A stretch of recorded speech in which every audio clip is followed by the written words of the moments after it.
राज्याच्या शिक्षण आयुक्त कार्यालयाबाहेर दिव्यांग विशेष शिक्षक आहे त्यांचं आंदोलन या ठिकाणी सुरू आहे। आपण पाहू शकतो राज्यभरातील हे विशेष शिक्षक आहेत आणि साधारणतः यांची जी मागणी आहे अर्थात कायम करण्याची मागणी आहे आणि गेल्या काही वर्षांपासूनचा हा लढा या सर्व शिक्षकांचा सुरू आहे। कोर्टाचा आदेश असताना सुद्धा राज्य सरकार मात्र त्या संदर्भातला निर्णय घेताना दिसत नाहीये। वारंवार पाठपुरावा करून सुद्धा या सर्व आंदोलकांची मागणी अद्यापर्यंत मान्य होत नाहीये। नेमक्या काय तुमच्या मागण्या आहेत राज्य सरकारकडे आणि तुम्ही सातत्याने याचा पाठपुरावा करतायत, काय नेमकं तुमचं म्हणणं आहे? गेल्या 18 वर्षापासून समग्र शिक्षा अंतर्गत पूर्वीचं जे सर्व शिक्षा अभियान होतं त्याच्यामध्ये समावेश शिक्षणाअंतर्गत दिव्यांग विद्यार्थ्यांसाठी प्रत्येक केंद्रावर एक विशेष शिक्षक कार्यरत आहे। 18 वर्षापासून कंत्राटी स्वरूपात हे काम करत आहेत, परंतु आतापर्यंत अल्प मानधनामध्ये काम करत आहे, पण यांना आतापर्यंत न्याय मिळाला नाही। परंतु आम्ही ही सातत्याने मागणी करत होतो, पण सरकार जे आहे वारंवार चालढकल करत होतो। परंतु 2016ची जी 132 रिट याचिका आहे माननीय मनीष पांडे यांनी सर्वोच्च न्यायालयामध्ये दाखल केली होती आणि सर्वोच्च न्यायालयाने आदेश दिलेला आहे की ज्याप्रमाणे सामान्य विद्यार्थ्यांना नियमित शिक्षक काम करत असतो, शिकवत असतो, त्याचप्रमाणे दिव्यांग विद्यार्थ्यांचा सुद्धा हक्क आहे की त्यांनाही गावातल्या शाळेमध्ये आणि नियमित शिक्षकाकडून म्हणजे विशेष शिक्षकाकडून त्यांना शिक्षण मिळालं पाहिजे।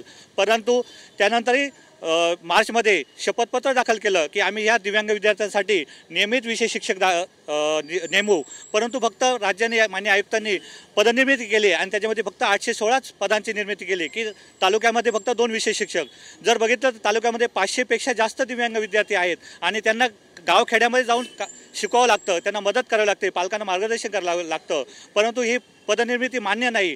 जर ॲक्च्युली 2993 विशेष शिक्षक काम करत आहे आणि 816 जर पदनिर्मिती केली तर यांचं समायोजन होणार नाही। म्हणून प्रत्येक केंद्रावर एक विशेष शिक्षक याप्रमाणे 4860 पदांची निर्मिती करून या विशेष शिक्षकांना नियमित केलं पाहिजे। माननीय राज्याचे उपमुख्यमंत्री आदरणीय फडणवीस साहेब यांनी 19 जुलैला सह्याद्री अतिथीगृहावर मीटिंग घेतली आणि यांना आदेश दिले की माननीय आयुक्त साहेब पुणे, माननीय सहसंचालक साहेब पुणे आणि शिक्षण सचिव यांना या त्रिसदस्यीय कमिटी निर्माण केली आणि 1 महिन्यामध्ये यांची पदनिर्मिती करून यांचं समायोजनासाठी प्रस्ताव सादर केला।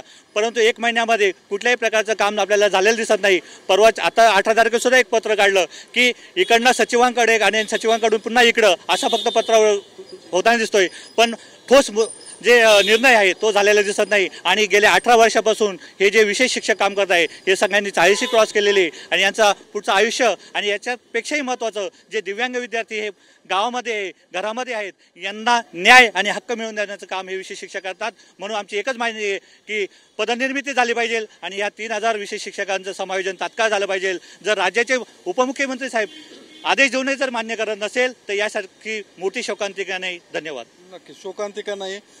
तुम्ही या संघटनेचा अध्यक्ष म्हणून काम बघतायत, सातत्याने तुम्ही पाठपुरावा करत आलेला आहे, सरकारकडून काय नेमकं तुम्हाला आश्वासित करण्यात आलं? खरं तर जे की आम्ही लोक आहोत ही जिल्हा निवड समितीमार्फत नियुक्त आहोत। माननीय शिवसाहेब जिल्हा परिषद आणि आयुक्त साहेब महानगरपालिका यांच्याकडून लेखी आदेशाने आमची नियुक्ती झालेली आहे। फक्त एक कंत्राटी शब्द आमच्या पुढे आलेला आहे ज्याची खरं तर शिक्षा आजपर्यंत आम्ही ती भोगतच आहोत। अशातच आम्ही न्याय मागत असताना 28 ऑक्टोबर 2021ला माननीय सर्वोच्च न्यायालयाने आदेश दिला की ज्यामध्ये दिव्यांग मुलांसाठी शिक्षण व्यवस्था निर्माण करा, तीही पूर्णवेळ शिक्षण व्यवस्था निर्माण करण्यासाठी आदेशित केलं। ज्यानुसार पुढे 21 जुलै 2022ला दुसऱ्या शासन निर्णयामध्ये मान्य सर्वोच्च न्यायालयाने म्हटलं की 10 दिव्यांग विद्यार्थ्यांसाठी एक विशेष शिक्षक हा नियमित तत्वावर वेतन श्रेणीवर नियुक्त करा। RT ॲक्टचा त्यामध्ये आधार घेतलेला आहे, त्यामध्ये RPWD ॲक्ट 2016चा त्यात आधार घेतलेला आहे। असं असताना पुढे पुन्हा 23 ऑगस्ट 2023ला एक माननीय सर्वोच्च न्यायालयाचा आदेश आहे, त्यामध्ये त्यांनी किती तुमच्या राज्यामध्ये विद्यार्थी आहेत, किती तुमच्या राज्यामध्ये त्या विद्यार्थ्यांसाठी शिक्षक काम करत आहेत त्या सर्वांचं माहिती संकलन शपथपत्राद्वारे मागितलं आणि ते शपथपत्र शासनाकडून दाखल पण झालेलं आहे। एवढे असताना याच्यावर कुठेही ठोस कार्य होत नव्हती। ते तेव्हा कुठे जाऊन पुन्हा मान्य सर्वोच्च न्यायालयाने 12 मार्च 2024ला अत्यंत महत्त्वपूर्ण एक शासन निर्णय दिला, ज्यामध्ये ते मान्य सर्वोच्च न्यायालयाने म्हटलं की बा जेवढे दिव्यांग विद्यार्थी आहेत आणि त्यांच्यासाठी जे विशेष शिक्षक काम करत आहेत, ऑलरेडी जर तुमच्याकडे पदनिर्मिती असेल आणि ती पदनिर्मिती जर कमी असेल विशेष शिक्षकांसाठी तर जे लोक कार्यरत आहेत विशेष शिक्षक कार्यरत आहेत त्यांच्यासाठी पदनिर्मितीत बदल करून ती वाढविण्यात यावी।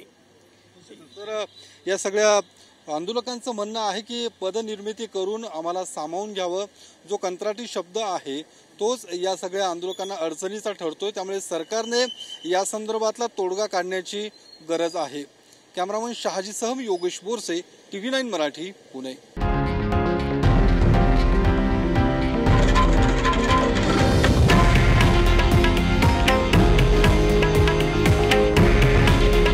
हे आहे देशातील नंबर 1 न्यूज नेटवर्क आणि आपण पाहत आहात TV9 मराठी. काळजी तुमची, हित महाराष्ट्राचं.